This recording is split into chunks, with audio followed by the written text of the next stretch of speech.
Moderator, who is also a PhD scholar at the Department of English, Jamia, Millia, Islamia. Over to you, Aditi.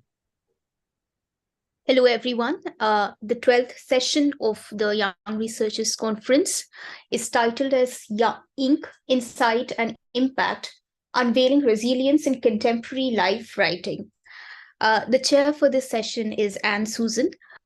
Anne Susan teaches English literature at St. Stephen's College, Delhi. She's currently pursuing her doctoral research on the traditions of Southeast Syrian Christians at Jamia Millia Islamia University, New Delhi. Her areas of interest include folklore studies, gender studies, and theatre studies. We're happy to have you, Anne, as the chair for the session. And I hand it over to you to introduce the speakers in this slot. Thank you very much, Aditi. I hope I'm audible. Yes, great. So we have a very interesting session that is lined up here, and we have 3 interesting papers that we are looking at. So as you all know, just a quick introduction here. I will go by the order that has already been allotted, and I will introduce the speaker, and the speaker is, of course, then invited to present their paper. It is requested that you stick to 20 minutes. One of us, the moderator, the rapporteurs, or myself will remind you when it is 2 minutes away from your finishing point, which is 20 minutes. Subsequently, we'll keep the question answer session tight. It will be for 5 minutes. So please stick to the time. We wish, of course, that we had more time, but as you know, it's a very packed schedule that we are looking at. So I will now introduce the very first speaker or rather the presenter for this particular session. The presenter is Anwesha Adhikary. Anwesha Adhikary is a PhD scholar in English from Banaras Hindu University. Her current field of study is medical humanities with a special emphasis on cancer narratives. Anwesha Adhikary's paper is titled Body Trauma, Cancer Autobiographies and Identity Reconstruction. Over to you, Anwesha, and all the best. Thank you so much. Good afternoon, ma'am, and good afternoon, everybody present here. As ma'am has already introduced my title is Body Trauma, Cancer Autobiography and Identity Reconstruction. Now, by this term, body trauma arising due to cancer, I mean not only the physical aspect which forces the body to traverse numerous stages of corporeal alteration, from symptoms to treatment to post-treatment, but also the traumatic experiences arising out of such ill bodies, which often lead to the creation of a new self, which disrupts normal life, shattering illusions of control, the experience of which remain, and I quote Arthur W. Frank here, quote, unassimilated fragments that refuses to become past, haunting the present, unquote.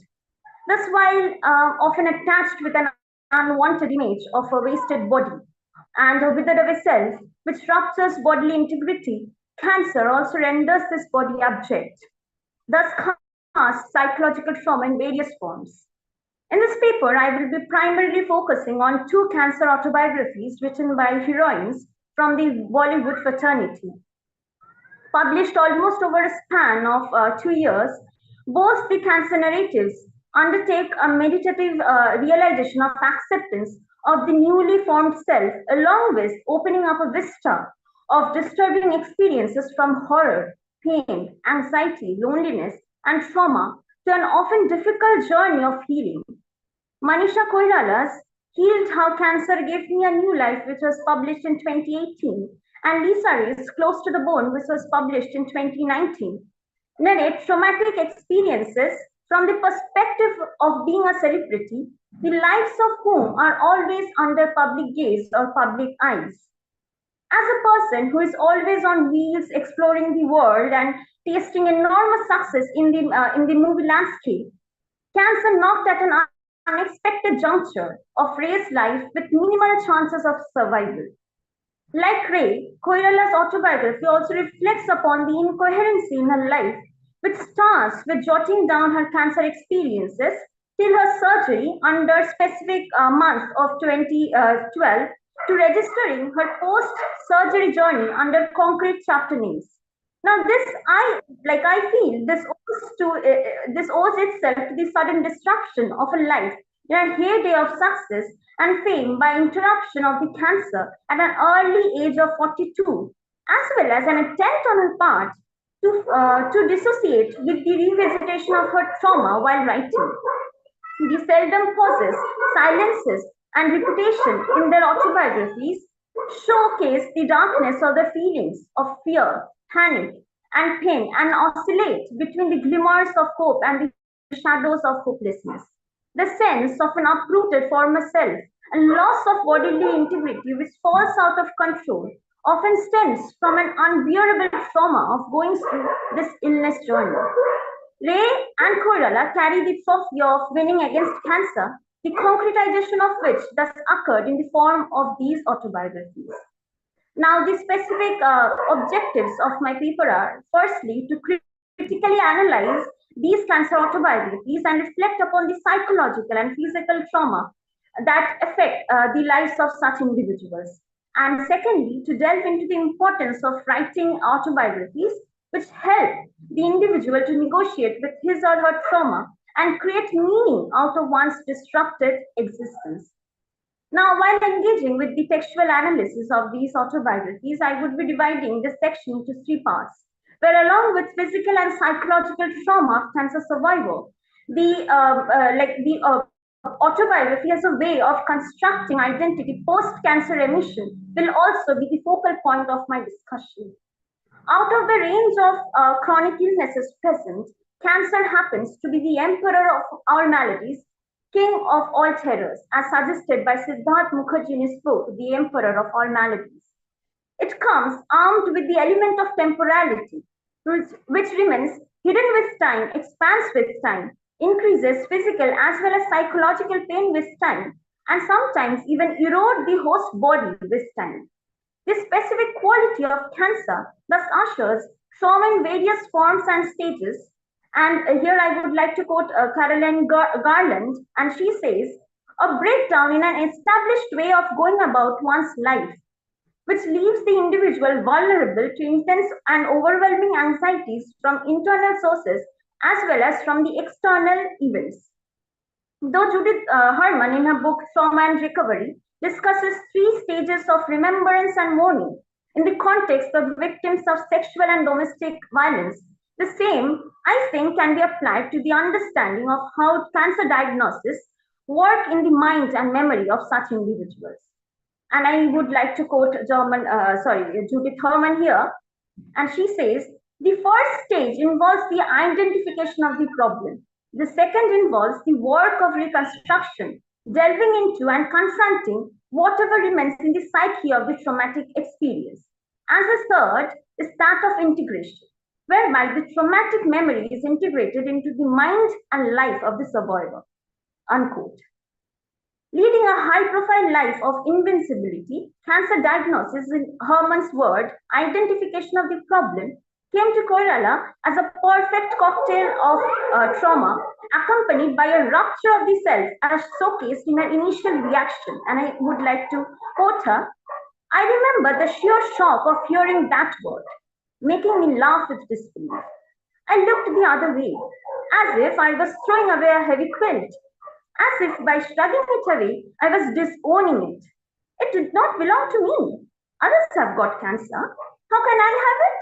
I was healthy, ate well, exercised well. No, there must be a mistake, unquote. Facing with extreme cases of bloating and pain in her stomach, Koirala's expectations delimited itself within the safe boundary of having some digestive issues. The biopsy report thus came to her as a shock, as she was diagnosed with late-stage ovarian cancer. The identification of cancer led to a sudden breakdown of emotional and psychological strength as she repents, and I quote her, overnight things had changed. I felt spent, unquote.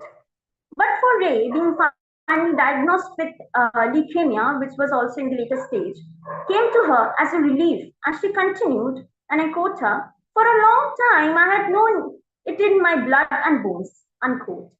The fatalness of cancer came to her in the form of some numbers, numbers which have already decided the course of a life, the terrifying shock of which is vividly reflected in a conversation with a doctor. And I quote her, "You have serious disease and only 6 months to live." Now, when I look back at my journals from that course, it stuns me. Unquote. Thus, unlike all other trauma narratives, illness narratives, especially cancer narratives, have a significant role with numbers, where sufferer knows the extent of his or her lifespan and thus has to live with a looming fear of death. Also, Ray's initial response of being heralded as a cancer patient and her shock at a later stage of realization can be understood as Freudian's latency. And where I would like to quote Freud, there is a gap between the traumatic event and the appearance of the symptoms, unquote. Thus, the suddenness of the diagnosis may trigger intense fear, helplessness, terror, anxiety, and depression.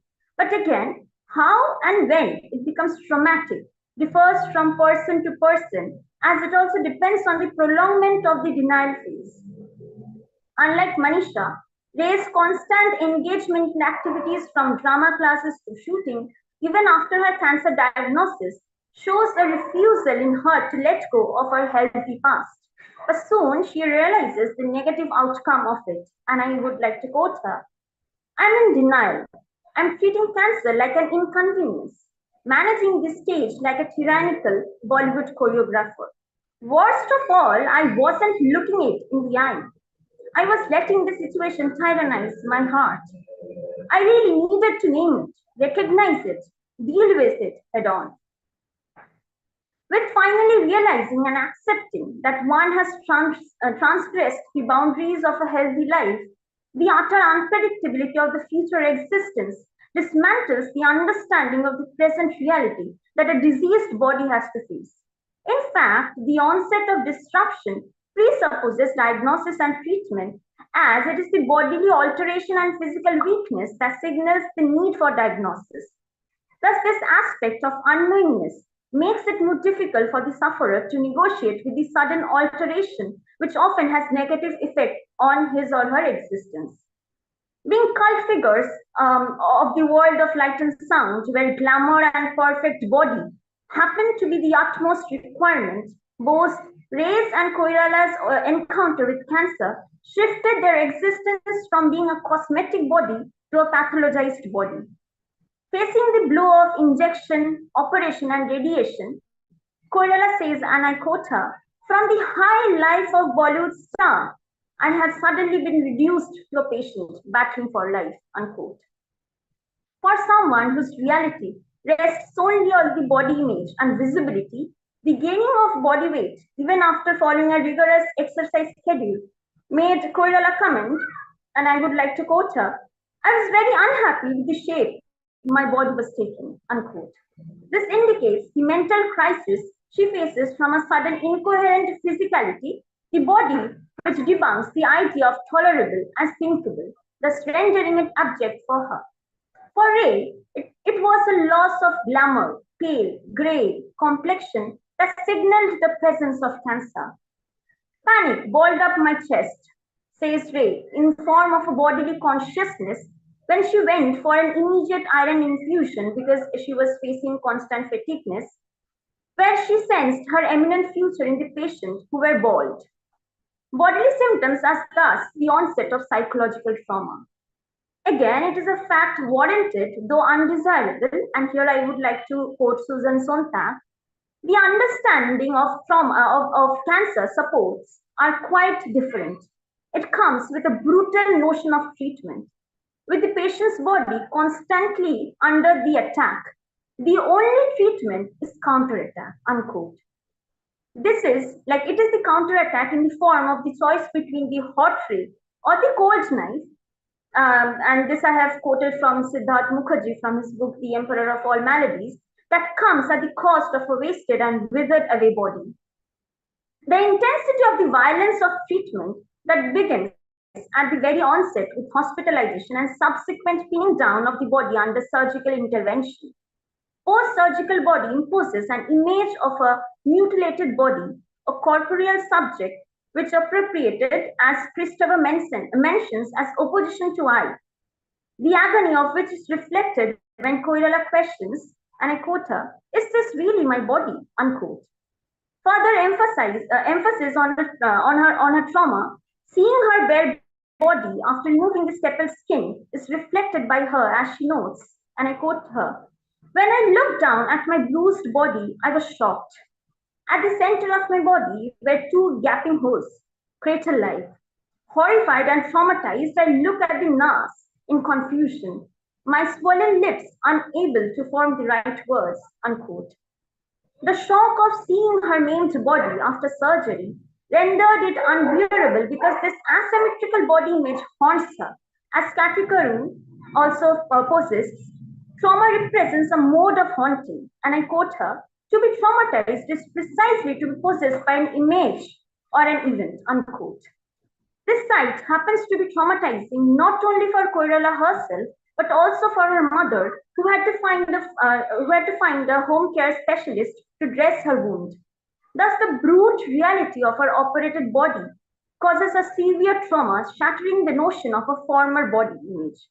Along with surgery, which is no less traumatic in terms of physical as well as the permanent scar it leaves, chemotherapy happens to be a nightmarish recurrence of this pain, the impact of which left Koirala to endure everything as a professional patient, and the experience of which seemed to her, and I quote her, "a lamb being taken to a slaughterhouse," unquote. The psychological trauma intensifies even more with the side effect of chemotherapy. Both the actresses did make space for reflecting upon the consequent fatigueness, hair loss, and permanent infertility after their body went through a rush of coldness as the chemical hit my bloodstream. This is Ray saying. Ray's experience of uncompromising limpness after going through chemo regimens made her regard it as toxic. Ray also records the changed shape of her face, and as she notes, and I would like to quote her, "You may develop a classic cushionied moon face, and if you're really lucky, this fascinating fat redistribution may even give you a buffalo hunch," unquote. For Koirala, it was a little bit harsher as she had to go through a prolonged period of hospitalization from surgery, followed by four months of rigorous chemotherapy, as she recalls. And I would like to Koirala here. It has been particularly very, very painful, exhausting after the chemotherapy. "I feel like my brain is running on only 2% battery," unquote. Thus, the former self goes through the process of erasure to give away to a newly formed self, which, regardlessly of anything. Anwesha, very sorry to interrupt, but can you please wrap up in another 2 minutes? Sure. So, like this newly formed self, which is regardless of any, carries the trauma of the past of retelling the story of survivorship. As Ray emphasizes, "Of course, I had changed. How could I not have changed?" unquote. This changed self demands for an existence which would employ sense making to give meaning to his or her experience.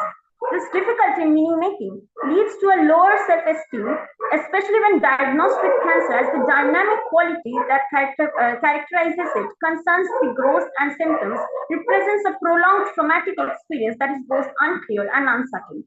Thus, narrativizing their trauma would, through their autobiographies, gradually exposes them to the trauma and thus gets involved in a learning process that will enable them to overcome it.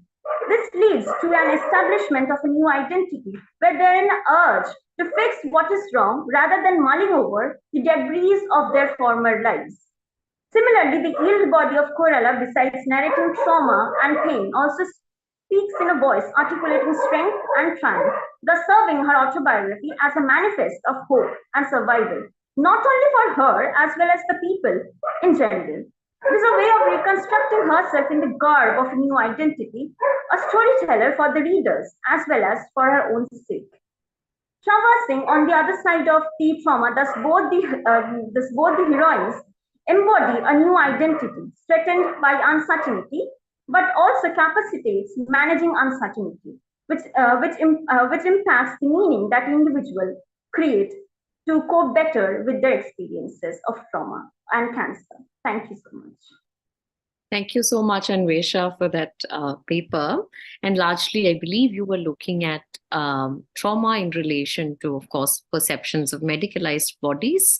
And in this particular case, you're looking at cancer, bodies with cancer through autobiographies. And I think, please correct me if I'm wrong, I believe your paper also comes largely under the rubric of disability studies.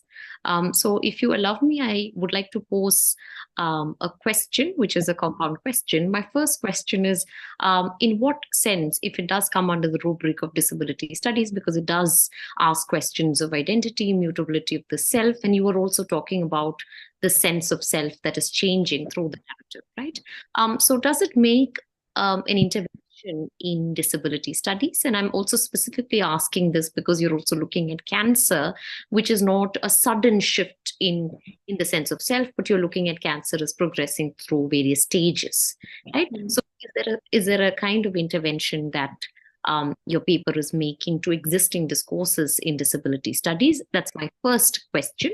And my second part of this question is, in your narratives, and I was particularly piqued by the fact that you mentioned, interested by the fact that you mentioned how there is a sense of the body that shifts from that of a cosmetic body to a pathologized body, right? So my question is, when you look at especially all these three autobiographies, which are written by both men and women, are there any kind of differences in narrative strategies or agentiality which are adopted by these writers? And how do we understand it through the lens of gender? As a woman, is it different? As a man, is it different? So what may be some interventions? You could, of course, quickly, briefly respond to me, and then we'll check if there are other questions. Thanks, Anwesha. Fine. Well, for the first, for the first question, I don't have much idea because I have just focused on the medical aspect of it. So disability studies, I did not think in that way. So probably it's going to, give me a scope for thinking it afterwards. And also as this, working paper, so I'll definitely think on that. So I don't have anything to respond as of now. And the second part is for me, I feel that, cancer is something which is not only gender specific. Definitely there are cancers which are gender specific, but again, to say that there is this gender angle, I don't feel so. Even there are men who are facing same sort of trauma, right? So I feel that it's more about the people who are around you, or the type of cancer that you're facing. For example, somebody who has lung cancer and somebody who is having ovarian cancer, the experience, I believe, is completely different. So I did not think it from the lens of gender perspective, but what I feel is that, the cancer experience differs from person to person, and it depends on the type of cancer or the treatment that you have that you are going through, because some cancer are not that it's curable. So that assistance has been given by your doctors and it won't be that traumatic, right? But when you're said that you have just 6 months to live, so that again creates a different level of trauma and all. So yeah, but I'll definitely think from the perspective that you have spoken about. Thank you, Anwesha. Over to Aditi in case we have any questions in the chat box. Right now we don't have any. We hope there might be more later, but I think for the time being we can move on to the next speaker. And yeah, I think that's please introduce the next speaker. So thank you, Anwesha. We'll come back to you if there are questions at the end and we have the time for it. Thanks again. The next speaker is Chandreyee. Please allow me to introduce Chandreyee. Chandreyee is just a moment. Chandreyee Ghosh is a PhD scholar at the Department of English, University of Kalyani. She has completed her MPhil from the Department of English and Culture Studies, University of Burdwan. She has previously taught at Techno India University, Kolkata, and Shyam Prasad Law College, Kolkata. Her areas of interest include culture studies, gender studies, and cinema studies. Chandree's paper is titled Repression, Resistance, and After, a study of select prison memoirs of the Naxalite. Over to you. Am I audible, ma'am? Very much. Is my screen visible? It is. Thank you, ma'am. Thank you for the introduction, ma'am. Very good evening to everyone. The title of my paper is Repression, Resistance, and After, a study of select prison memoirs of the Naxalite movement. The purpose of my paper is to study the responses of women activists of the Naxalite movement to the brutality of custodial violence and its aftermath from the analysis of select prison memoirs. The primary objectives are to study the experiences of incarcerated women activists and their responses to custodial violence through the lens of gender, to scrutinize how individual memory of gender-based violence reinterprets a monolithic masculinist narrative of the movement and creates space for an alternative discourse from the margins, to analyze how the individual experiences of trauma and subsequent healing eventually make the prison a site of collective resistance for women across different sections of society against the patriarchal subjugation of the state, and also to study how the narratives represent the Naxalite woman more as a subject of resistance than a victim of violence.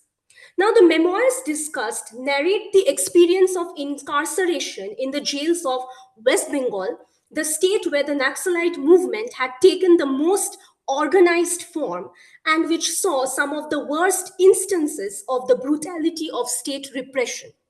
I discuss here Mary Tyler's My Years in an Indian Prison, Joya Mitro's Honnoman, Meenakshi Sen's Jailer Bhetor Jail, and Molaya Ghosh's Lal Bazare 64 Din, 64 Days in Lal Bazar. Now, the Naxalite movement was an armed peasant insurgency in India that took inspiration from Chinese revolutionary Mao Zedong's concept of peasant revolution. The movement began in 1967 in the village Naxalbari in West Bengal by landless peasants who rose in rebellion against the exploitative feudal practices of the landowners.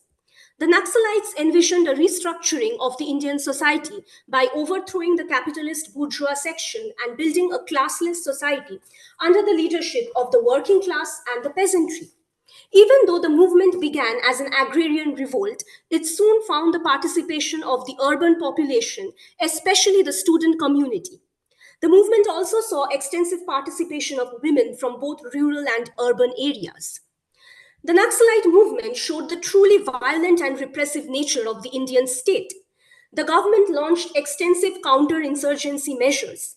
Women who were directly or indirectly associated with the movement were subjected to brutal violence and physical exploitation. Reports submitted by the All India Women's Association, which I mention here, testify this. Some of the worst instances of human rights violation was observed in the case of Archana Guha and K. Ajita. The brutal torture by the infamous torture cell at Lal Bazar, the headquarters of West Bengal police, had left Archana Guha paralyzed. After the arrest of K. Ajita, the Kerala police forced her to open her sari and woolen pullover and made her parade in her blouse and trousers and said this is how she roamed around the forests with her men. Journalists went on clicking her photographs, which were widely circulated and published. Now, in cultural representations of the Naxalite movement, the violence and subsequent trauma associated with women is often remembered as an act of sacrifice. The figure of the raped or violated woman acts as a metonymy of state terror. Critic Srila Roy points out that this creates a danger of fetishizing personal injury and reproducing female victimization in frozen and fixed terms. The memoirs provide the subjects with an agency that segregates their experience from this fetishization and rewrites the trauma of state-inflicted violence. Now, the memoirs testify how the female body acts as a site of contestation of multiple power discourses and how the markers of torture inscribe the body with these power relationships. In Lal Bazare 64 Din, throughout the narrative, Molaya Ghosh questions the authoritarian right of the state over the woman's body. She writes, "They violated my body without even asking about my identity.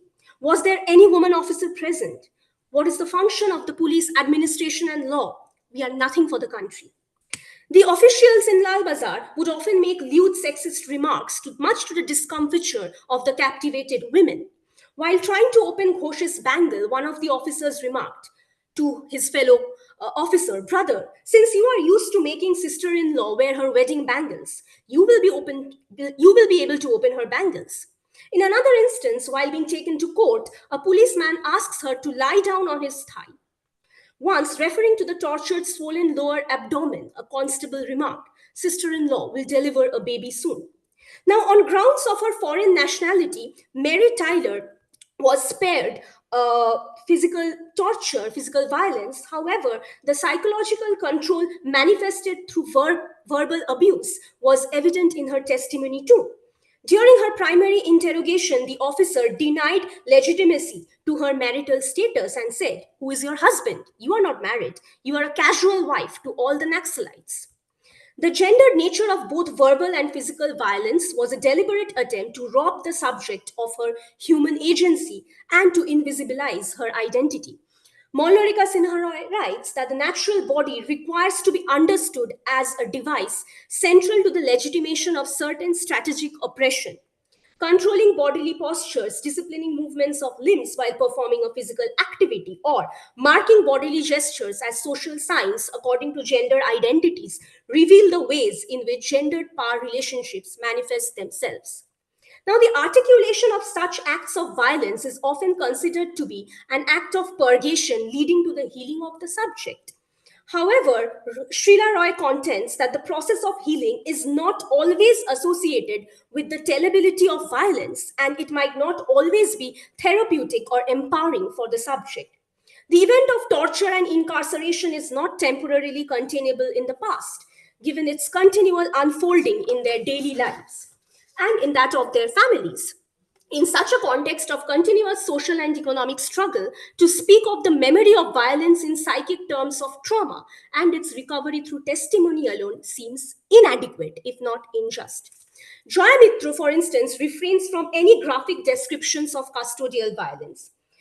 When she is being taken to Midnapur Central Jail, there are only indirect reference to custodial torture, where she recollects how the recurring sound of boots over the past 10 days blurred the lines of reality and illusion. The only reference to bodily pain is when she describes how her body was experiencing excruciating pain with the motion of the car. In both Ghosh and Mitro's narratives, there is an anticipation regarding the nature of torture one might face. Being used to the violence of the male police, Mitra, on her way to Midnapur Central Jail, contemplates the magnitude of torture that she might face if there were any female officers. "I have heard from everyone," I quote, "I have heard from everyone that it is the men who beat even the women.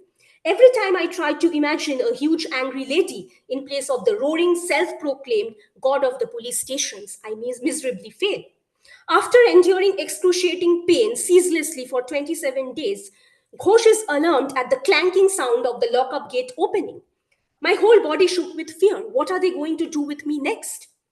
Now, the foreboding presence of the possibility of torture had a psychologically crippling effect on the women, which even restricted their emotional faculties. Now, in many instances, resistance took on the form of a stoic resilience. Meenakshi Sen too refrains from a vocal articulation of her personal trauma and assumes the role of an omniscient narrator, narrating the plight of her fellow inmates. There are very few sections in the memoir where the personal overpowers the collective. Once, after a fellow inmate Shehnaz was brutally tortured for interacting with the Naxalite convicts, Sen realizes that my 19-year-old mind was gradually being imprinted by the realities of prison life. Certain wounds are like third-degree torture. Its scars never fade. The silent internalization of personal realities finds an outlet through her writings. However, towards the end, she realizes that even pen fails to articulate her internal trauma. "I cannot write anymore, now that I have gone from being 16 to 19 and now 23. Joy Mitro rarely mentions her daughter, whom she had left behind. And on one occasion, she remarks that she chooses not to think about her 1.5-year-old daughter and the pain in her spinal cord damaged from penal torture.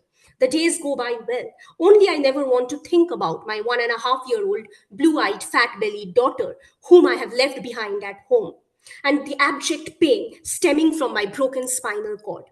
This deliberate negation of one's maternal instincts and placing it in the same bracket along with physical pain was essential to assume a position of stoic resilience and prioritize one's identity as a committed revolutionary. And in this process, there is an erasure of self. Now, the narratives talk about how memory is an essential tool in creating an identity for oneself based on lived experiences of the past. According to Joya Mitro, the very existence of a prison life is based on one's past. Redundant of hope and enthusiasm, every day is just like yesterday. And I've given the quote here that the human community that collectively thinks, eats, sleeps, and works here exists in only one time, the past. And the identity formed from that past is always intimately personal. In popular memory, the movement was a point of identification at many levels, and it was a site for collective memory. The romanticized call for an equalist society and a corruption-free society had struck a chord with the populace. Sen recalls the case of a young teenager who claimed herself to be the widow of a Naxalite. In fits of hysteria, she would recall the bloodied police encounter of her husband and the baby that she had left behind. The young age of the convict raised curiosity in the minds of the other convicts. Later, it was discovered that the girl was not a political prisoner, but a non-criminal lunatic, brought to the prison by her parents. The girl, who belonged to an impoverished family, North Kolkata family, was witness to the encounter of a young unarmed Naxalite who was known in the neighborhood as a helpful, amiable boy. And this incident left a long-term delusional effect in the girl's psyche, and she identified herself as the widow of the dead Naxalite. Sen and the other Naxalite convicts found an immediate sense of identification with the girl, who dwelt in the darkness of the madhouse, nursing the embedded wound of the 70s. Now, this evidently leads us to the clinical approach of the prisons towards madness and hysteria. Meenakshi Sen's narrative particularly focuses on the dehumanizing condition of women prisoners in Pagolbari, which was the lunatic cell of the presidency jail. Now, before the West Bengal Correctional Services Act 1992, there were no separate rehabilitation centers for women suffering from mental health ailments, and there was a separate ward in the prisons for the non-criminal lunatics. Often, women prisoners who were unable to cope with prison life or showed signs of transgression were transferred to Pagolbari. In these practices of isolation, containment, and punishment, the response to social deviance and criminality of the female prisoners obliterates the difference between the two.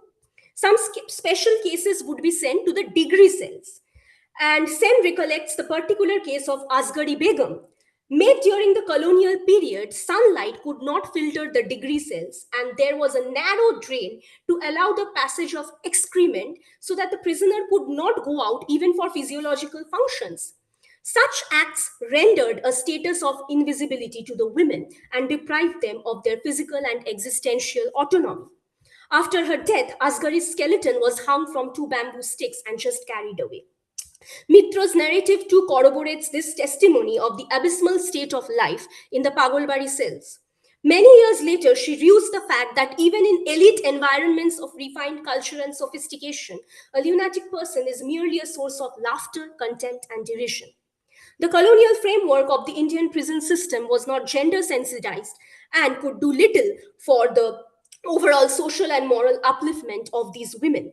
Mary Tyler also writes about how many women suffered from eating disorders and would eventually succumb to hysteria and clinical depression. The stagnant existence of prison life would often create a sense of inertia in the minds of the convicts, which was detrimental for their healing even post-incarceration. Now, it is pertinent to take into account the different mechanisms of resistance which the women developed. The memoirs in question testify how the individual experiences of trauma and subsequent healing eventually made the prison a site of collective resistance for women across different sections of society against the patriarchal subjugation of the state. In fleeting moments of respite, Ghosh seeks comfort from the lyrical tunes of the morning azan. The high walls of solitary confinement cell did not allow any vision of the outside world. However, the choral songs of the birds in the outside trees induced a sense of life and vitality. In many instances, the thought of her mother and the motherland provided her with the strength of spirit to endure the hardships of incarceration. In my mind, I said, do as you wish with my corporeal frame. The thought of my dear mother and my dishonored motherland will help me endure everything. Amidst heavy censorship, Tyler devised an ingenious way to keep alive her intellectual pursuits. She asked for a petition form every week and hence was able to obtain a pen for an hour. And she emptied the ink in one of her medicine files and used it to write observations or poems by the light of the oil lamp. A thin stick taken from the broom served as the pen, while paper was obtained from tea packets, fly leaves of library books, and the notebook in which she signed for daily rations. Now, Atri Sen contends that women prisoners can incorporate fluidities in that invented space, and by simply making something out of nothing, they can openly critique the disciplinary dictates developed by the state-society nexus. The long-term convicts would receive a monthly stipend for their labor, and once they gathered together and asked Joya Mitro to knit woolen sweaters for them. And Mitro undertook this task, and eventually she made sweaters for her fellow convicts. However, when a warder who had beaten a fellow convict asked her to make a sweater for her, she refused. The warder reported against Mitro that in the name of making sweaters, the dangerous Naxalite convict was actually making ropes. The charges were not proved, but the supply of wool stopped. However, Mitro observed that Fulmala Bormoni, a fellow prisoner, had carefully observed her and picked up the required knitting skills, and even when Mitro would not be present, she would be able to make sweaters for the inmates. Mary Tyler also writes about the comradeship between women across different social strata. She fondly recalls how the barriers of language and class were broken and contrasting worldviews were exchanged in the interactions of the political and non-political prisoners. The restricted life of the simple peasant women did not allow them access to worldly affairs, and even the concept of a newspaper was novel to them. Tyler, on the other hand, educated herself on the rituals and customs of India's heartland and would often wear the vermilion as a marker of her marriage. Once during a prolonged period of illness, Tyler's fellow inmates nursed her back to health. One of the inmates said, "You are a long way from home and that is making you feel worse. But you must remember that now we are your mother, your sister, your family. We will take care of you." One of the most poignant episodes is Ghosh's interactions with the sex workers of the city who were routinely rounded up by the police. From them, she comes to know about how the police would regularly extort them for money and how they would be taken into custody if they were unable to pay. The company of these women blurred the lines of class and middle class respectability, and many times she eagerly anticipated their arrival as their presence generated a sense of life and vibrancy in her dead sinews. Now, a female prisoner is considered to have transgressed socially sanctioned. Yes. I'm very sorry to interrupt, but can you please wrap up in another 2 minutes? Sure. A female prisoner is considered to have transgressed socially sanctioned codes of morality and ethics. She is considered to have brought disrepute to her family and the wider community. Mohua Bandhopadhyay and Rimple Mehta opine that honor then is the crucial context within which female deviance is perceived, not just by institutions of the family and community, but also by the criminal justice system as well. Mitro narrates the incident of a young village woman, Ganga Bera, who had been arrested for giving refuge to a young man accused of political murder. The jail authorities arranged for a meeting of Ganga with her husband, a morally deviant man who had illicit relations with his niece and had been imprisoned for 7 years for being involved in the flesh trade. Ganga had been beaten by him several times, and ironically, this same husband had been entrusted with the task of guiding her to the correct path. Now, under such dire circumstances of captivity, individual acts of resistance often become a source of collective victory. Sen recalls Meera, a non-criminal lunatic whose son was born in custody. Coming from a poverty-stricken home, Meera had left home in a state of lunacy and was taken into custody. Meera's father claimed that she had been raped by the police, and the police claimed that she had been violated in the streets. During birth, both son and mother suffered from malnutrition, and Meera's father refused to take her back as the identity of the father was unknown. In the absence of a biological family, Sanjay grew up with the maternal affection from the other inmates. Meera's earnest assertion of motherhood, "Didi, why doesn't father understand? Sanjay has no father, he only has his mother. I am his mother," becomes a collective assertion of all the inmates. During Meera's days of confinement in the solitary cell, Sanjay would be taken care by the other inmates. After a prolonged period of struggle, Meera's father accepted her with Sanjay. From the letters of a released convict, the inmates came to know that Meera had finally found acceptance with her son. And Sen writes, the joy of the victory of motherhood brought light even in the darkness of captivity. This is my concluding slide, where I say that the narratives find a closure along the lines of collective resistance. And as discussed earlier, there is an erasure of the articulation of personal trauma. Ghosh's narrative ends with a humanitarian call for an equalist society where one walks ceaselessly to liberate fellow humans from their life of ignominy. There is also an acknowledgement of the continuity of systematic violence and a call for collective resistance. The morbid image of death and new arrival reinstated the continuity of the cyclical process of violence which would continue to regulate the lives of women, both outside and within the bars of prison. And I conclude with Joya Mitro's narrative, where she writes towards the end, the doctor came and signed the death certificate. They have arrested 16 girls yesterday. The matron is herding them out to get their case tables done. The door opens, letting in the men who will carry the corpse away. Before they pick her up, they cover the entire body with a large white sheet at last. I have just mentioned briefly the works that I have cited. If anyone needs the reference, thank you. Thank you so much, Chandreyee Ghosh, for that wonderful presentation and also for the excellent PowerPoint. It certainly did help us focus. So, of course, our paper was looking at primarily narratives of custodial violence of women and who were associated, of course, directly or indirectly with the Naxalite movement. Since we have just about a couple of minutes left for the question-answer session, I'm going to try and club my questions for you together, and you could, of course, respond to it as you see. Of course, you know, your presentation is primarily looking at memoirs, right? But of course, one was suddenly transported to fictional writings too, such as, for instance, Mahashwata Devi's very famous short story, Draupadi. So in both these cases, memoirs and fictions, you do see that these are all part of the processes of writing this histories with a small letter H as opposed to the larger monolithic capital H history of the state. So what are the different modes? Would you have any comments on the different modes of narrative that exists with memoirs and with, let's say, fiction that is talking about these experiences?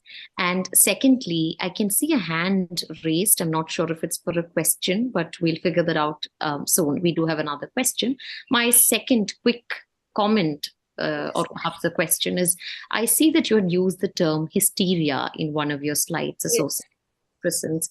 I'm not sure if, I mean, is there a particular reason why you're using the term hysteria, given that the term has a history, right, of gendered forms of, medicalized discourse in at a particular point of time, which I think we've already critiqued, and we don't really use that terminology. So is there something that I'm missing, and is there a reason why perhaps you're using the term? Okay.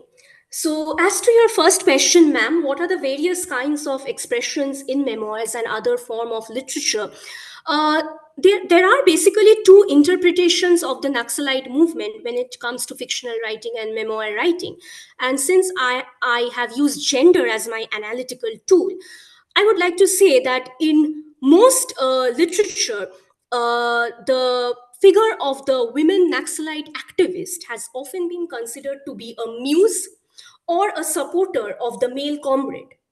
And in famous writings like Shomoresh Majumdar's Kalbela, a very celebrated novel on the Naxalite movement, the concept of this woman who provides solace to the male comrade who actually goes out and fights out in the battleground is very popular. The memoirs act as a challenge. The memoirs of the female activists and also novels written by Mahashwata Devi, you mentioned Draupadi, and I would also like to talk about Hajar Churashizma. These novels actually challenge this dominant masculinist narrative and gives an agency to the voice of the women who were equally relevant in this struggle. And as for the term hysteria was actually used by the officials of the prison. As you know, I've mentioned that there were no proper gender sensitized ways of dealing with of treating the women who were suffering from various clinical problems. And the term hysteria would be used to dismiss their maladies and to treat them as lunatics who only deserve to rot in the degree cells. You couldn't do anything about them, so just let them die because they are hysterical. So this is the term which has been used by basically the state authorities. Right. So that is the Thank reason you, why- Chandreyee. We have a question here from Dr. Bhattacharya. Dr. Bhattacharya, would you like to unmute and ask the question? Yeah, thank you. Only if we have time, right? So, can I? Of course, Dr. Bhattacharya. Please go ahead. Okay. Chandreyee is such terrific work, right? So I have to begin by registering my appreciation and my admiration for the kind of work that you're doing, right? So, so just a couple of pointers, right? So the first is, why do you think at one point you did say in your paper that you think that the testimonial act or the form of the testimony is inadequate, right? So, and which is why you look at the memoir. So my question is, why do you think that the memoir is not a testimonial act, right? So, or what is that distinction that you are trying to make here, right? So between the testimony and the memoir, right? So is the first. And the second is, I can't quite recall whether it was Mitro's or Ghosh's work that you were referring to when you talk about resistance coming from this kind of an underplaying of personal experiences of bodily torture, right? So through the imagination of the motherland, right? So I was just trying to kind of alert ourselves to that kind of a paradox there, right? So where there is still the production of a sacral body of the motherland, right? So the sacral maternal body of the homeland, right? So of the nation, right? So, and where there is an underplaying of the woman's own body in trying to privilege the body of the motherland. So I mean, what about that kind of a paradox, right? So where resistance itself seems to be woven into a certain kind of underplaying of the body, the let's say the physicality of the torture that one has undergone and the trauma of it. Yeah, thank you. But terrific work. Thank you, sir. And thank you for your questions. I'll begin by answering your second question on the trope of the motherland. Now, most of the Naxalite activists, as you know, the Naxalite movement was from 1967 to the mid 70s, the first phase of the movement, at least. So, a lot of these women, or even the men, they were educated on the colonial, on the freedom struggle, on our freedom struggle. And if you recall, sir, during our freedom struggle, the concept of motherland, Bharat Mata, Mayer Shekol, to free the woman, to free the mother from the shackles of ignominy, that was a very dominant trope in our colonial struggle. And so this trope of the motherland is actually borrowed from there. And as you rightly point out, it actually creates a paradox. And it actually creates a paradox, especially in context to a woman's agency over her bodily autonomy. So this is something, it actually comes from the period of the colonial struggle. And sir, as for your first question, Chandreyee, I'm very sorry to interrupt, but could you please answer it in the chat box? We are running short of time. Definitely. And I would like you to introduce the next speaker, if we may. Thank you, Aditi.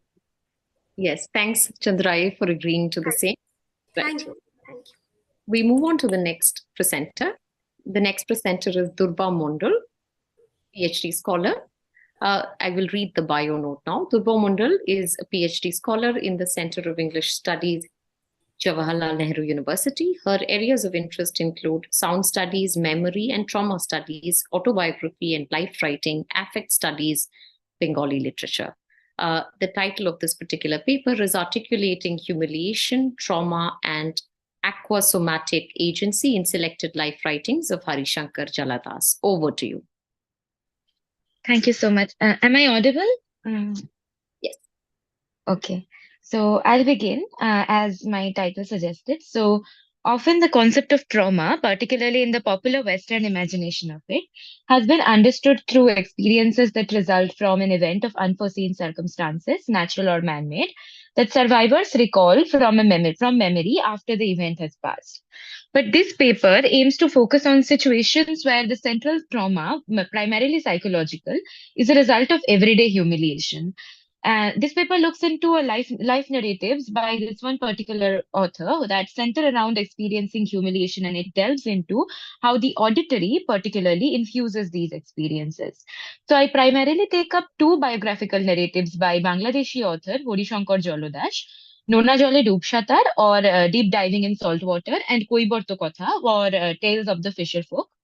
The other, another of his memoir that I kind of touch is called Nijer Shonge Dekha, which means an encounter with myself. So his accounts center around personal and collective experiences where trauma, which is primarily emotional and psychological, is a result of day-to-day humiliation caused by the practice of the socio-historical order of the caste system. And it is set in modern-day Bangladesh, where his accounts deal with the kind of everyday discrimination that he grew up with and subtle networks of exclusion he has encountered and he continues to face because of his roots in the lower caste Bengali fisherman community, which is called the Jalodash community. So here I argue that the auditory comes to be documented heavily in such experiences where human possibilities are utterly undermined. When one loses access to appropriate linguistic response, documenting mere sounds all around us can become a way of retaining acousmatic agency, which is basically an agency over the acousmatics that surround you in situations where you don't really have much agency in other ways. Recalling the sounds, the sources, the dynamics of power they can bring out, and the emotions that they evoke in this process can help us reconstruct crucial memories associated with situations of vulnerability. So this paper will start with looking into some soundscapes, some imagery imagined through sounds that the author documents in his autobiographical writings, and we will explore possibilities of agency in such kind of documentation. And another important point is the documented experiences will not be extraordinary. Instead, these will appear to be absolutely mundane, but they're capable of lodging a deep impact on memory and experientiality. So, such kind of engagement can help us understand how trauma of the everyday Dalit identity can go beyond geographical borders, and also perhaps we can question, or not even question, but problematize dominant notions of understanding trauma, such as post traumatic stress disorder in lived experiences where it is trauma is carried generationally and it is saturated within very mundane, uneventful, and quotidian realities of individual subjects. So, a little bit about the author we're taking up. Harishankar Jaladas is an esteemed Bangladeshi novelist who is popularly known for his riparian novels such as Dohon Kal and Joloputro. His works primarily deal with issues of the downtrodden and Dalits in contemporary Bangladesh. His own roots in the Bengali Dalit speaking fisherman community, that is the Jalodash community, drives the experiences that he writes about. And much of his focus in his memoirs remain on the lived realities of this particular man. Again, I keep reinforcing man coming from one of the many Dalit Hindu communities in Bangladesh. So the caste system that divides the Hindu populace into higher and lower caste groups based on birth and its deep impact on the socio-political rubrics of India have been and continue to be the subject matter of academic debates. But what often remains comparatively ignored is the fact that the operations of the caste system remain quite prominent in many South Asian countries and diasporic communities as well. Bangladesh is one of the countries that deploy quite discriminatory measures against communities that are labeled as lower caste or Dalits and thus associated with particular marginal and unclean occupation. This could perhaps be a long-term effect of having been an integral part of the colonial Indian subcontinent. Bangladesh is home to both Hindu and Muslim Dalit communities. And as estimated 5.5 million people, 1.11% of Bangladesh's population, fall under these Dalit communities. And these people continue to be subjected to generational prejudices. They remain confined to particular menial professions and geographical areas. They face problems with land rights, healthcare, educational facilities. In case of Harishankar, he writes his experiences of belonging to a Hindu Dalit community. And Surinder Jodhka also points out how Dalits, who make for nearly one-fourth to, and I quote, one-fifth of the Bangladeshi Hindu population, they become double victims of Islamic majoritarianism as well as caste untouchability. So this paper does not really aim to engage with the political situation of Bangladesh at large, nor am I qualified to do so. But such information can perhaps help us develop an understanding of the context and the circumstances of this particular author. So while developing the notion of the everyday social, Gopal Guru notes, and I quote, the social not only can be perceived by sound, but it is also the case that the basic experiences of the social is also formed by sound. It is only by hearing many things that one thinks of the social, and this is related to questions of language and music. Sound is perhaps the most important element in the creation of the social. Sound creates the social in a way which cannot be created by vision, unquote. Humiliation, in the matter of an open secret, thrives within networks of basic interactions and communication in this idea of the social of the everyday. Focusing on a purely sonic aspect in the documentation of these experiences can expand our ways of understanding one's response to it and also effective engagement with it. For humiliation to be successful, there has to be some extent of a normalized consent from a dominated object in such encounters, as scholars like Bhikhu Parekh and Upendra Bakshi will discuss. But these ideas can be rethought in light of the phenomenon of gossip, which keeps coming back in these life narratives, in these memoirs. And I aim to think of gossip as primarily a sonic act, where a titillating information is circulated within very closed networks, information that cannot be traced back to a singular origin, directed to a singular object, nor can the veracity be very concretized. Access and individual roles in the circulation of such information in a gossip circle can reveal one's position within wider networks of power. In workplaces, neighborhoods, and similar social situations that one has to inhabit on a daily basis, humiliation can often be perpetuated through gossip networks without a very fixed subject. Because of Harishankar's text particularly, I am focusing on academic workspaces and urban neighborhoods in the certain geographical context of contemporary Bangladesh and trying to think of these spaces as sonic microcosms with their very own operating methods. So particular words in these texts we see will generate potent affective reactions because of the mere sonicity of them. It will be interesting to think how a literary reader also processes these soundscapes. So I am interested in this sheer sonic origin of affective responses. So some other central ideas that will come up are self-respect, institutional humiliation, degradation.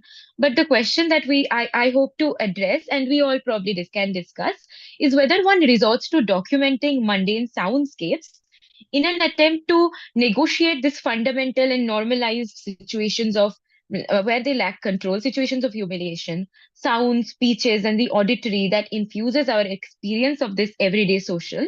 So a conscious engagement with them to navigate these difficult confrontations, can it lead us somewhere? That is the whole idea. Anyway, so the paper would proceed by isolating some important moments of the auditory being lodged deeply into memory to deal with difficult confrontations. So I will go on to look into these scenes as soundscapes, and by sound, I will refer to sound, voices, uttered speech, noises, music, oral register, anything that would border close to the domain of auditive phenomena that is imagined or embodied, which can get imprinted on our mnemonic devices.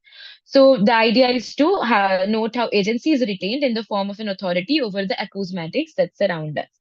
So minor sonic acts such as a random past comment on a particular phrase repeatedly directed to a specific object can determine how one may imagine their identity, and it will help us rethink how to react to particular offensive phrases or slangs, whether to build a subconscious subscription to these kinds of ideas that others have imposed, or to develop notions of selfhood precisely on the grounds of opposing these kinds of discrimination, or somehow doing both at once. So let's take up some of the soundscapes in Harishankar's memoir. So in Nuna Jole Rupshatar, there is this specific incident where he recalls an encounter with this particular unnamed person that he meets on his regular morning walks in Chittagong's popular DC Hill area. He had been appointed as the principal of the city college, a post of an educator of the highest echelons, assumed to be highly honorable. This person, this random person, a familiar face in that way, and a fellow morning walker, a stroller, on just another random day, in a very ritualistic fashion acknowledges him, and then they exchange pleasantries. There is nothing that stands out about the whole exchange. It's very basic. On this day, though, this particular person has two fellow pedestrians with him. After this exchange, Harishankar walks ahead as usual, but he overhears this person introducing him to his fellow other two persons that were with him as the principal of City College, ending that short introduction with the phrase Jailya Kintu. So basically, it's like he is the principal of the City College, but he belongs to the fisherman community, though he's the principal.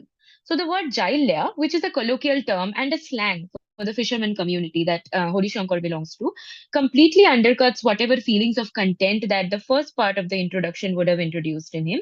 He starts to think whether the person would have brought communal identities as well. He wonders why it has to be his caste background that his identity would bottle down to.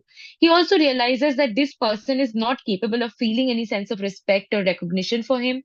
There is only negligence, reproach, and indignation. The effect as this word lodges is located in this particularly sonic momentum of the delivery of the particular word. It is spoken behind his back. He does not see this person's face. It is the sound that has an effect on him in this absolutely mundane situation of encountering a person on a familiar person, that too, on a morning walk. In another such instance, he talks about as a first generation literate from his family, he is admitted to sixth grade in this Potinga High School, which makes him somewhat of the scholar in this community, in this seaside region, small seaside region where he belongs to.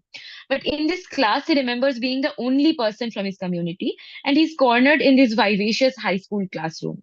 It is quite an easy soundscape for us all to imagine. It's a classroom, but even the very urban, clear Bengali pronunciation of the teachers leave a mark on him. The soundscapes that define this classroom is so starkly different from the soundscapes he is familiar with, from the situations he's familiar with. But the what happens is when his name is called out by his teacher, when his full name is called out by his teacher, as if the pronunciation of his full name, Harishankar Jaladas, the sonic act of saying it, generates a round of jeering, mocking laughter amidst his fellow classmates. He recalls hearing someone call him a dome from behind the back. A dome is basically this Dalit community that deals with the burial and cremation of the dead. So it is a slang referred to like lower caste and everything, and fellow classmates who are laughing and mocking the mere mention of his name. He remembers these very sonic markers of this classroom. That was the day that he first figured out, he says, that a Jolodash would also be a dome. A fisherman is merely a clown, an object for some people to laugh at. It is as if his presence is such an impossibility in this classroom that it becomes humorous. It is as if there is no need to distinguish one Dalit individual from another, but they all need to be thought of as trespassers in certain domains, and they end up reduced to mockery if they try to even overstep these boundaries. The faces in the classroom all blur in his memories, but the words and the sound of the laughter, the uniform laughter, becomes definitive of his school experience. The only way for him to talk about these painful memories is to bring back the soundscapes about such an ordinary first day at a very ordinary high school. In another instance, he brings up his living situation in Koiborto Kotha. Finding a place to live in many neighborhoods, he says, had been very difficult for him, even after getting a teaching position at a government college. He recalls being told very clearly by a landlady whose face he again blurs out, how her building has been built to be rented by gentlemen and not for fishmongers. It takes him much effort to find a good place to live in a aristocratic Hindu locality.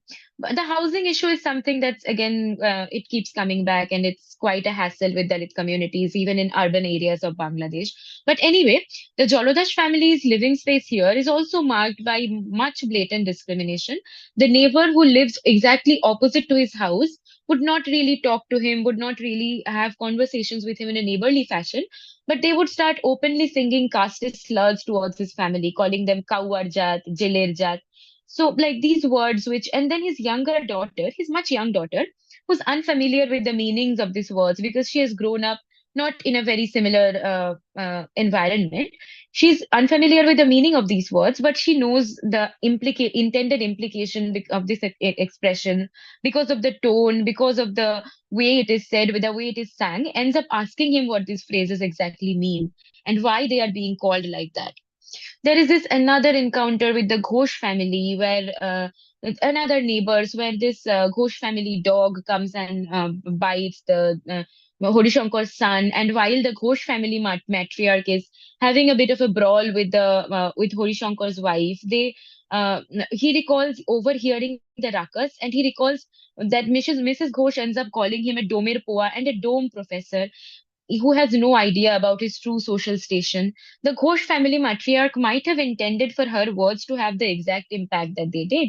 Perhaps these words are too commonplace in her vocabulary, and she hurled them casually at the Jaladas family in a moment of volatility. Harishankar could do nothing but shed some tears, etc., etc. Even though he taught the daughters of the Ghosh family and he is a professor by occupation, his identity does not seem to be able to surpass his caste background, and he is time and time again he's reminded of that, and that his identity and how he doesn't belong.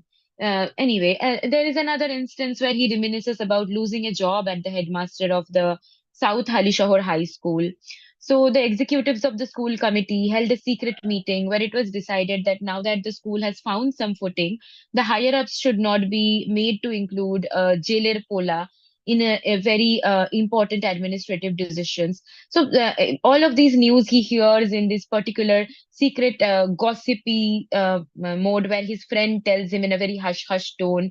The news reaches him as gossip in whispers, as some foreknowledge that he was not supposed to have known. This conversation is in his temporary office in very secretive tone. It shows him the limits of his authority and the limits of the honor that he is allowed to command in society.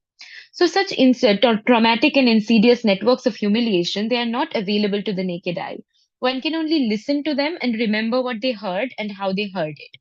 Such auditory disruptions in one's selfhood can have long-term effects. The author documents feeling helpless and internalizing the knowledge that no matter how established he becomes, he will always have to keep anticipating such abuses. These slang words and the way they are said, the way they are delivered so casually in conversation, in the middle of an introduction, or in the heat of the moment, all of it has a profound impact. He feels utterly disrespected, humiliated, and it also shows how commonplace these discussions are for those who perpetrate such discrimination, almost to the point of indifference. The fact that a person like him can become a respectable member of a civil society someday starts feeling like an impossibility to him. So such words and such phrases, very common phrases like dome, domir pola, jailer pola, they become detached from their meaning, and they transcend the meaning into the purely sonic realm, where even if the words are unfamiliar or unknown, the mere sound of it can generate the feeling that they are meant to generate, this feeling of humiliation, disrespect, helplessness. The next part of my paper would talk about this idea of PTSD, or post-traumatic stress disorder, which often comes up when we are thinking of appropriate documentation of traumatic experience. Freud took this idea up in The Return of the Traumatic Event in his seminal work Beyond the Pleasure Principle. Major scholars in the field of trauma studies have been Durba, constant. Yes, very sorry to interrupt, but can you yes, wrap yes, up in the next few minutes? yes. I will. Thank you so much. Yeah. Okay. So basically, the idea that to be traumatized is to be possessed by it. The event has to keep returning. But the question that I hope to raise, and probably we can discuss about it, is how can something return which has never left and it has become a perpetual state of being for those who are bearing witness to it? Looking at how one experiences trauma as on a daily basis as part of a civil society, how institutional discrimination and humiliation become a commonplace practice within social networks, can bring in an important breakthrough in the Western modes of studying articulation of trauma and developing alternate understandings of trauma and its documentation. In case of PTSD, again, the event of the origin has to keep returning through its inherent latency and forgetting of it. But we ask how the situations where traumatic event is nothing exceptional. Instead, this event is turned into practices and micro events and thus multiplied. It is a part of your social existence because of everyday practices of discrimination, seclusion, uh, the return of one event can become absolutely impossible, and it is to be located in a perpetual state of being. There is nothing really latent, or no forgetting is possible as such. And Jay Rajiva also talks about how this is a fundamental way to differentiate post-colonial trauma from popular trauma in other contexts, how the degree to which the experience of the post-colonial subject is frequently not exceptional. And Kathy Carruth also talks about this new kind of listening that centers around the impossibility of witnessing and the impossibility of being transparent about it. So perhaps the whole point about listening and like developing an understanding with the auditory is perhaps to build some kind of listening that can help us not just read the text but also to listen and engage with these difficult texts. In like as Nossi would also say, how philosophy fails to merely listen because of its preoccupation with understanding. So perhaps we can listen instead of trying to understand these difficult experiences and difficult documentation. So I will end here and hopefully we'll take it further in the discussions. Thank you so much. Thank you so much, Durba. That was a very fascinating presentation. Because we are working very closely and keeping the time, I may perhaps take this opportunity to ask Aditi if you have any questions. Yes, we do have a question here from Dona Bishash, and she's asking, firstly, she says, thank you, Durba, for presenting the paper on uneventful but everyday trauma. Can we say this everyday is also historical everyday? Would you like to respond, Durba?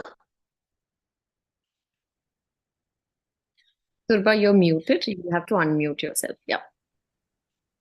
I'm so sorry. So I that is actually very interesting. So I haven't really engaged with it in a very actually I'm not very clear. Historic everyday. What would that be? I'm not very clear about that. I'm sorry.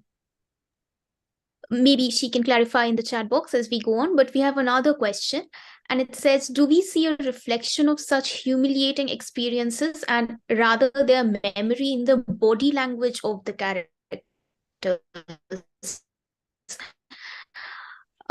This is from Sana. Would you like to respond? Yes, body languages, I'm pretty sure, but because I am accounting these experiences in a textual format, particularly, I'm not sure how we can I can engage with body language. So I have not really. I mean, as in, they don't really, as in, Harishankar doesn't really talk about his particular body languages. Instead, he keeps talking about what he remembers from memory. So that is where I think I have not really thought about it. I'm sorry. Okay, but Aditi, do we have another question? I don't see any questions for now, Anne. I could pose a question and then we can wrap up the session. My question is simply that, of course, you're looking at sonic landscapes, and you did in your presentation make a distinction between words, specific words and their history, etc., and also laughters and murmurs and hesitations and all of that, right? So I was wondering if silence features into your consideration, and with that, thank you. It definitely does, and not just silence, but very strategic silences. I had a lot of other instances also, but I didn't talk about it. Not just silence, but very strategic silences. Silences when people don't really have much to say to you because of certain questions you've asked, stuff like that. So it definitely figures within it. Excellent. Thank you very much, Durba. And I think the rest of the questions and conversations will happen outside of the session, perhaps through emails or otherwise.